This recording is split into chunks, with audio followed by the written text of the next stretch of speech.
Professional dance class. And I say professional because I just mean, you're paying for the class and a lot of professionals are taking there at the studio. You anticipate a certain structure to the class and you've taken a lot of classes at said studio, let's just say, and classes have a general format. And then one day you're in a class and the format is turned upside down, but you're not sure if this is the right setting for that. Anyway, that is what I'm talking about today on my podcast, Hey Dancer. My name is Miller DeRay, and I'm a former teen dancer professional who returned to the game three decades later. I was going to say 3 months. No. I'm not 20 and a half. I'm 50, okay? And the point is I've experienced a lot in this return to dance journey, a lot of the changes in dance, and I don't remember anything like this back in the day happening. And to be fair, this hasn't happened to me too often. It's happened to me a few times, but nowhere as intense as it was in this particular class with this particular teacher. And I'm going to share with you the story actually as it happened. This was when I was in Millennium's certificate program, taking 12 dance classes a week. And one of the cool perks of the program was you could rent out studio space if you were in between classes and the studio was not being used. I was dancing so much that I would often use the studio time, the space by myself, to just talk to the camera and vent and therapize a little bit. And this was one such example. Now, this has never been seen before. This footage did not make my Return to Dance docuseries. For whatever reason, I guess I decided to take it out. Although I did create once a 90-second reel based off of the 5 or 6 minute actual, not a diatribe, not a rant, just talking to the camera, voicing my, I guess, concern, frustration, confusion. And today you're going to get to hear the whole thing. It seemed to really resonate on social media. It was, I guess, relatable to dancers, although a lot it was not relatable to. They were kind of just shocked by the experience. And so I'll be reading some of those comments and addressing those comments here today as well. But to really get the gist of it, I'm going to play for you that actual, moment in real time. And just know that I didn't have, a professional mic. And I was in a studio that was sandwiched in between two studios where there was live music playing. However, I think you can hear me just fine and you will not need to strain. Okay, roll the clip, Miller. I'm not going to give anything away in regard to the choreographer because that's not the intent of any of this. Okay, so it's a beginning intermediate hip hop class and it's a relatively new slot at this studio. And it's the third time I've taken this class and it had been a couple of weeks. And I love this teacher. I love the teacher's vibe, style, energy, provides a safe environment, and it's a great class. That said, I'm realizing now that there's an issue I have with the way he formats it, and I'm just going to share, okay? So this is what's been going on. He teaches the choreography, and I've noticed in the class that even though it's beginning intermediate and other beginning intermediate classes do bring in a lot of very strong dancers, this class brings in some very beginning level dancers. Not everybody though. And I don't know if he is catering to that, but he has many times said, I'm so happy because he teaches advanced classes also. And he's like, I'm just so happy to be teaching this class. At first, I was like, I'm not going to teach beginning. And then I realized, there's so much I can learn too. And I don't know, I just get this sense that it's like he thinks we're children. And I'll tell you why. So we do the choreography. This has happened each time now. This is what he does. He teaches the choreography, and somewhere about 25 minutes before the class is supposed to end, he stops teaching the choreography. And then we do the choreography, but no longer in front of the mirror. So if you don't know, see, here's a mirror. If you don't know, in dance class, you do the choreography, and you're constantly doing it in front of the mirror, and you're practicing, you're training, you're getting better at it, hopefully. A lot of choreographers, though, once in a while, just for a little mix-up, will have you turn away from the mirror and do the choreography like to the back of the room. And now you no longer feel safe. It's like really tricky to do that. And I totally appreciate when a choreographer does that, a couple of times in maybe whatever class. Well, this guy, this is what he does. For the remaining 25 minutes of class, he puts us first into two groups, group one, group two.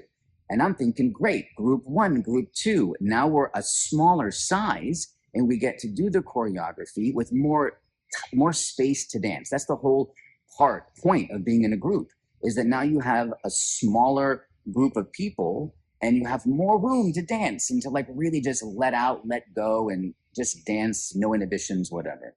But that's not exactly what happens. He puts us in groups, and group one and group two, and now we're facing each other. So this is one of his things. We're facing each other doing the choreography. So away from the mirror and facing each other. Now I've had a couple of choreographers do this also. Great, a couple of times, I get it, fine. Not a couple of times. We do it, I don't know, 10, 12 times over and over and over. It's like 6, 7, 8 minutes. I'm like, okay. And then he does this thing where he's like, everybody find a partner. So now we find a partner and we do the choreography face to face with a partner. And then, like musical chair style, kind of, we switch and we do the choreography with a different partner and then a different partner. So take, for example, there's 15 people in the room. 15 times you're doing the choreography with 15 different partners. Now, for me, this doesn't serve me as a dancer. Like, I get the energy of it, and maybe some people find it useful. I don't. And now I feel myself in class, I start resisting. I'm no longer training the choreography. And what about a dancer, for example, who doesn't know the choreography very well? They're supposed to do it now facing groups, facing other people in class the whole time, as opposed to actually training it in the mirror and getting better and better. Now we're just doing it like face to face. It just, I don't know. And then it doesn't end there. Then he does this thing where, and it's not a coincidence or just a fluke, he's done this every time, where we go in this sort of kind of circle situation and we're all in this like standing in a circle, and then everybody has to do the choreography again, a solo in the circle. And we're all like cheering each other on. This is the last 25 minutes of class. Never again do we train the choreography in the mirror. Never again do we go on in the choreography and try to expand our muscle memory. We're just now doing the choreography, facing each other in groups, facing each other face to face with 15 different dancers, doing solos in like a group, like cheering you on. And I find myself, as it's progressing, the time in class, I'm no longer trying. Like, I just don't care, because I'm like, this doesn't serve me. I don't understand this style of teaching. I can't think of any other beginning intermediate teacher, and I can think of quite a few at the studio. They run their classes like a professional class. And the reason why it's a beginning intermediate class is not because the choreography is that much easier. It's just taught at a slower pace, and you're drilling, but you're always learning. Okay, so there you are. I posted again a 90-second version of this that really gave all the highlights, full context. So the comments that came in, I'm going to share just a few of them, and I feel like the ones I chose represent different perspectives, and I respect all of them. So this one is by IB Nicole Arbor. It really helps with memory and not being distracted if you're a pro. You get on stage with thousands watching, as you know, you can be thrown.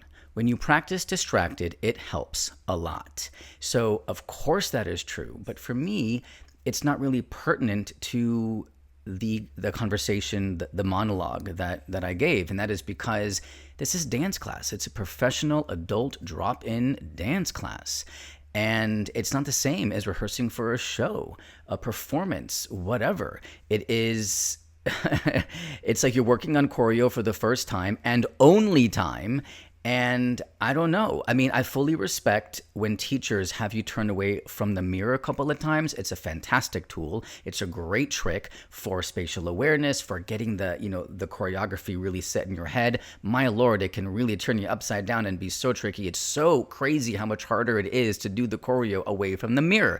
I love it. Yeah, a couple of times. And if it's for a performance, an actual show, well then, yeah, you better do that all the freaking time. As a matter of fact, like maybe rehearse in front of the mirror, like in the early stages, but mostly do the rehearsal away from the mirror. But this is dance class. Very different ballgame. Okay, this comment is from _VI_VU_. I actually love the way this class sounded. I'm a hip hop dancer, and I think learning to dance together and feel together is the root of hip hop, and certainly what a beginning intermediate teacher should focus on cultivating. You dance differently when you try to connect than when you try to get the moves perfect in a mirror. In hip hop, there is no perfect. There's only you and your people. Well, I get that. I love that. I think it's true. And I'm all about connecting. I just don't know if this particular scenario, environment that they're speaking of is actually right for, a professional drop-in expensive dance class. It's interesting how they said you dance differently when you try to connect, and in my opinion, I wasn't connecting with anybody. I made this very clear. I thought a lot of the people were really struggling with the choreography. How am I connecting with anybody? If I'm going to dance with somebody and do choreography face to face, I want to, be inspired by them. I want them to make me better. It's like when you play tennis against somebody who is better than you, then you become better. Well, as I mentioned, a lot of the people in the class were really, really struggling. It wasn't serving them doing this choreo in this particular way. And when I'm dancing face to face with that person who's really struggling, how am I connecting? We're all just like thinking of the moves, and then it just becomes like, who cares about the choreo? This is about just like grooving. But I'm not there to not care about the choreo. I am there to get better at choreo, at memorizing choreo, at looking myself in the mirror and self-correcting. Do you know? So Susan Bellantoni _ said, how to charge for a 90-minute class, but actually only work for 45. A lot of people left comments along this line. I think the next one I had is kind of similar. Sounds like, this is by Irina F86. Sounds like the teacher ran out of choreography and it was just wasting time till the end of the lesson. I'm not sure I entirely disagree. I don't think the teacher was lazy. I just think that, well, here's the thing. As I said in the clip earlier, because the teacher mentioned this is a beginning class, and in the beginning, they didn't really want to do the class. And then they realized, I can learn from this too. And I feel like that sort of set up this example that, they were going to just find ways to make it different and fun, and maybe just kind of kill the time. Dawn Marie Ferrara said, this would be a no from me.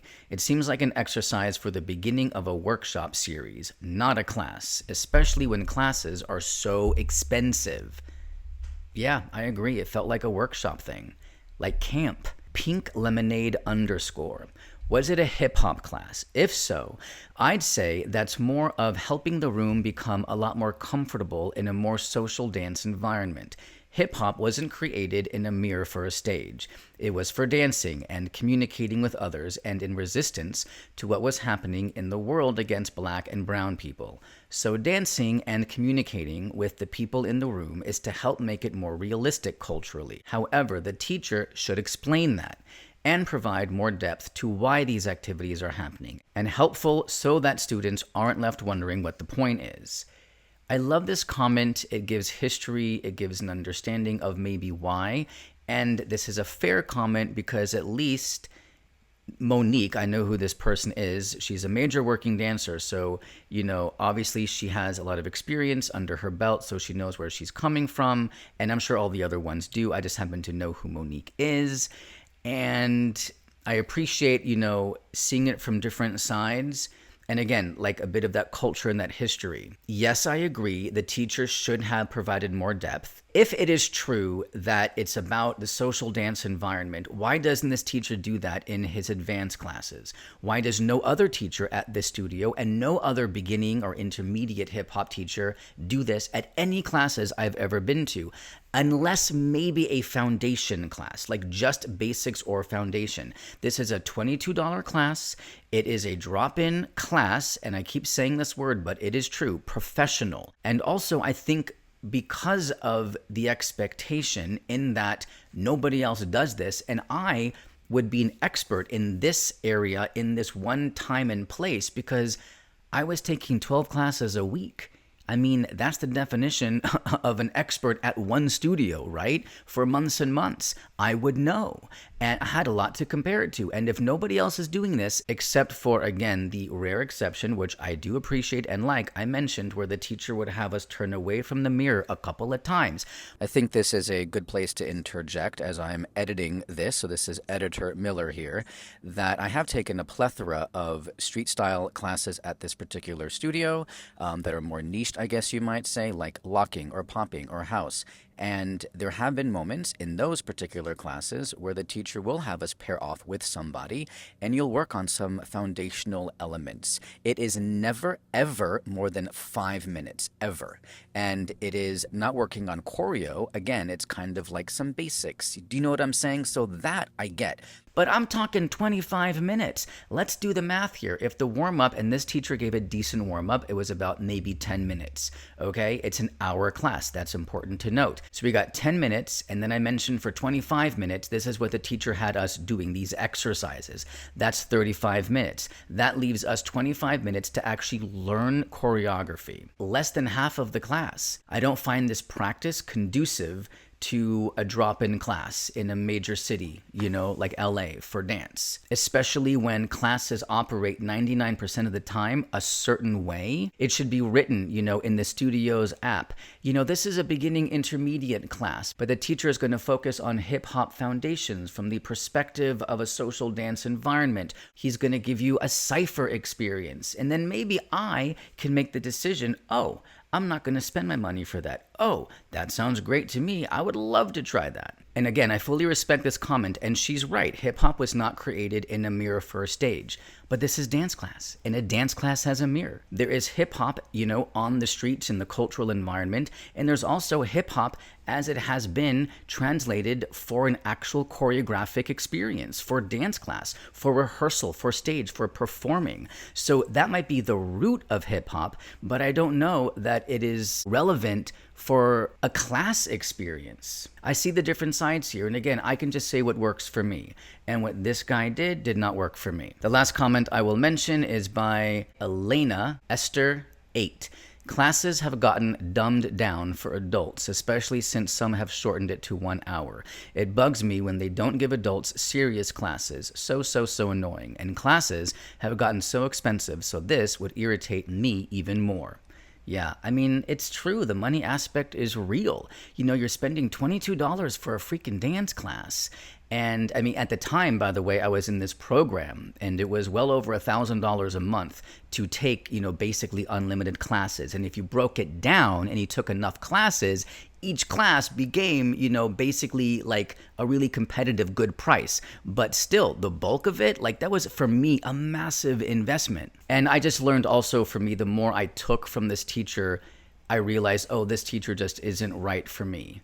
And you just have to find what is right for you. And for a lot of people, this might be great. And for a lot of people, it may not be great. And that's okay. And there you have it. Those are my thoughts on this particular topic. And, it's just another random dance class experience. Maybe it's because I am someone who disappeared from the art form, from class, from the industry for so freaking long that every experience that just kind of is standalone is extra shocking to me because it was something I didn't experience back in the day in classes. It just makes an impact. It makes this imprint on me, and then I got to share it.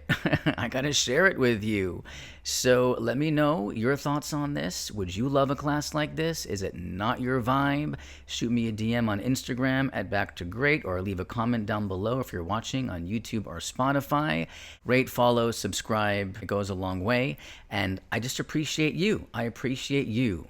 Dancer, dance family. Okay, until next time.